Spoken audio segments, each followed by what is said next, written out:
Hello guys, আসসালামু আলাইকুম। আজকে দুপুরে তৈরি করে ফেললাম বাঁশকরুলের পাতুরি এবং পাতে নিয়ে খেয়ে দেখলাম অসাধারণ। বাঁশকরুলের পাতুরি তৈরি করার জন্য প্রথমে বাঁশকরুলগুলোকে ছোট ছোট করে কেটে নিতে হবে। মনে রাখতে হবে ছোট ছোট কেটে নিলে এটা কিন্তু বাটতে সুবিধা হবে। যেহেতু এটার নাম পাতুরি, এই জন্য এটাকে বেটে নিতে হবে। একটা বড় শিলপাটায় নিতে হবে, তারপর এটাকে বেটে খুব ভালো করে মসৃণ করে নিতে হবে। তারপর একই পাত্রে একই বাটাতে আমরা কিছু মশলা অ্যাড করব। মশলা অ্যাড করার জন্য ধনিয়া, আদা, কাঁচামরিচ, পেঁয়াজ একসঙ্গে বেটে নেব। তারপরে হাত দিয়ে এগুলোকে খুব ভালো করে মিক্সড করে নিব। মনে রাখতে হবে যত বেশি মিক্সড করব তত বেশি কিন্তু এটা খেতে মজা হবে। তারপর পরিমাণ মতো আমরা লবণ অ্যাড করেছি।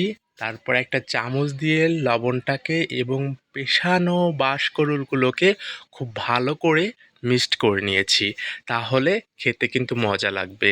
তারপর একটা প্যান নিয়েছি, প্যানের মধ্যে পরিমাণ মতো তেল দিয়েছি এবং চুলার আঁচটা লো রেখেছি এবং আমরা লক্ষ্য রাখবো যেন তেলটা সঠিকভাবে গরম হয়।